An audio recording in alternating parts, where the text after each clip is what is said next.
Hi hello నమస్తే welcome to auto వాలా updates. ఇప్పుడే సీత కళ్యాణ వైభోగమే మూవీ చూసి రావడం జరిగింది. ఈ మూవీలో నటించిన అందరూ కొత్త వాళ్ళే. ఈ నెల 21న ఈ మూవీ అయితే థియేటర్స్లో రిలీజ్ అయింది. అసలు ఈ మూవీ ఈ వీకెండ్ ట్రై చేయొచ్చా లేదని ఇండెప్త్ రివ్యూలో మాట్లాడుకుందాం. ఇంక ఈ మూవీ బేసిక్ స్టోరీ వచ్చి చాలా రొటీన్ స్టోరీ అని చెప్పాలండి. ఒక ఊరిలో ఒక ఊరి పెద్ద ఉంటాడు, తన కూతురు ఉంటుంది. అండ్ అలానే ఆ ఊరిలో టీచర్ ఉంటారు, తనకు ఒక కొడుకు ఉంటాడు.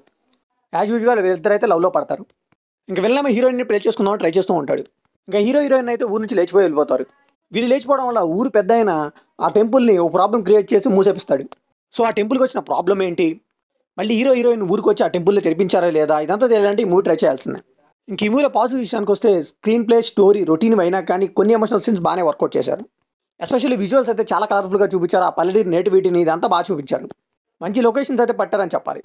ఇంకా బ్యాక్గ్రౌండ్ మ్యూజిక్ కూడా పర్లేదు అనిపిస్తుంది. సాంగ్స్ అయితే పర్లేదు, వినడానికి ఒకసారి బాగానే ఉన్నాయి. ఇంకా ప్రొడక్షన్ వాల్యూస్ కూడా టూ గుడ్ అని చెప్పాలి. ఇంకా హీరోయిన్ మధ్య కెమిస్ట్రీ కూడా బాగానే వర్కౌట్ అయింది. ఇంక ఈ మూవీకి మేజర్ ప్లస్ పాయింట్ వచ్చేసి విలన్ గగన్ అని చెప్పాలి. ఈ మధ్య గ్యాంగ్స్ ఆఫ్ గోదావరిలో కూడా చేశాడు, చాలా బాగా చేస్తున్నాడు నెగిటివ్ రోల్స్. ఇంకా మంచి రోల్స్ వచ్చే ఛాన్స్ ఉంది ఫ్యూచర్లో. ఇంక ఈ మూవీలో నెగిటివ్ విషయానికి వస్తే రొటీన్ స్టోరీ అని చెప్పాలండి. 1980s 1990sలో అయితే ఈ స్టోరీలు వర్కౌట్ అవుతుంది, ఇప్పుడైతే అస్సలు వర్కౌట్ అవ్వవు.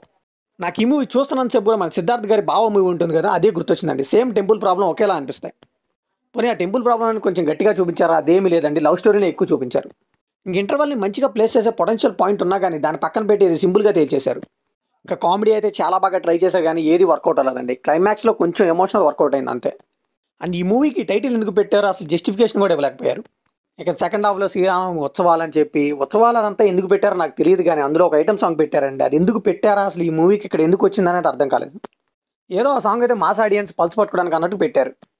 ఇంకా హీరోయిన్ రోల్ ఎందుకుందో నాకు అర్థం కాలేదు. హీరోయిన్గా ఒక తెలుగు అమ్మాయిని తీసుకుంటే చాలా బాగుండేదండి, హిందీ అమ్మాయిని తీసుకున్నారు. బట్ అయినా పర్లేదు అనిపించింది. ఎందుకంటే స్టోరీ అంతా తెలుగు నేటివిటీకి దగ్గరగా ఉన్నప్పుడు కొంచెం తెలుగు అమ్మాయిని తీసుకుంటే బాగుండేది. ఇంకా ఇంకా సీనియర్ ఆర్టిస్టులు అయిన నాగినీడి గారిని, శివాజీ రాజా గారిని వీళ్ళని పెద్దగా యూస్ చేసుకోలేదు, కానీ వాళ్ళైతే కొంచెం ఎమోషనల్ సీన్స్ వర్కౌట్ చేశారు. సో ఫైనల్గా ఈ మూవీకి మనం ఇచ్చే వర్డిక్ట్ ఏంటంటే, మీరు ఎంతో ఖాళీగా ఉన్నా కానీ ఈ మూవీ అయితే ట్రై చేయాల్సిన పని లేదండి. పాత సినిమాలు ఒక 2-3 చూస్తే సరిపోద్ది.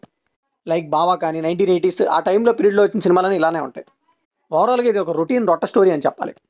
సో ఇది కంప్లీట్లీ నా ఒపీనియన్ మాత్రం. మరి ఈ మూవీ మీకు ఎలా అనిపించింది కామెంట్లో షేర్ చేసుకోండి. లైక్ చేయండి, షేర్ చేయండి, వెళ్ళే ముందు సబ్స్క్రైబ్ చేసుకోండి.